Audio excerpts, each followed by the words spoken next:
Si vous êtes nouveau sur la chaîne, n'oubliez pas de vous abonner et d'activer la cloche de notification. On commence.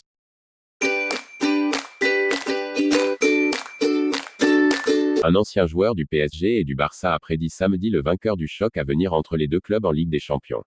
C'est l'un des matchs les plus attendus cette saison. Le Paris Saint-Germain affronte le Barça en quart de finale de la Ligue des Champions en avril prochain. Un choc qui suscite d'ailleurs de vives réactions depuis la fin du tirage au sort de ce tour de la Coupe aux grandes oreilles, vendredi. Parmi les dites réactions, il y a notamment celle d'un joueur passé par les deux équipes qui prédit déjà le vainqueur de cette double confrontation. C'est la saison des retrouvailles en Ligue des Champions. Après le Real Madrid qui va retrouver Manchester City, le PSG va également affronter à nouveau le Barça. Un match qui renvoie notamment à la remontada du club Blaugrana sur son homologue francilien en 2017, 4-0, -1.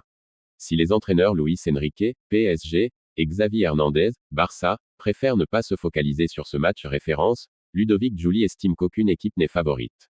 Selon moi, il n'y a pas vraiment de favori, ça va être dur pour Paris, mais ça va être de bons matchs, a confié l'ancien joueur de l'OL dans un entretien accordé au journal, Le Parisien. Passé par le Barça, 2004 à 2007, et le PSG, 2008 à 2011, Ludovic Giuly est partagé entre les deux clubs. Pour autant, l'ancien international français a une idée du vainqueur de cette double confrontation. À en croire Ludovic Giuly, le PSG part avec un léger avantage en raison de la présence d'un crack comme Kylian Mbappé qui manque cependant au Barça. Ce qui manque aujourd'hui à Barcelone, c'est une star. Dans toutes les générations, il y a eu un phénomène. Alors oui, aujourd'hui le phénomène a 16 ans, Lamine Yamal, NDLR, mais il en faut un deuxième. Si Lewandowski est un phénomène, en Espagne, on dit, El Fenomeno, El Crack, ils n'ont pas encore ça.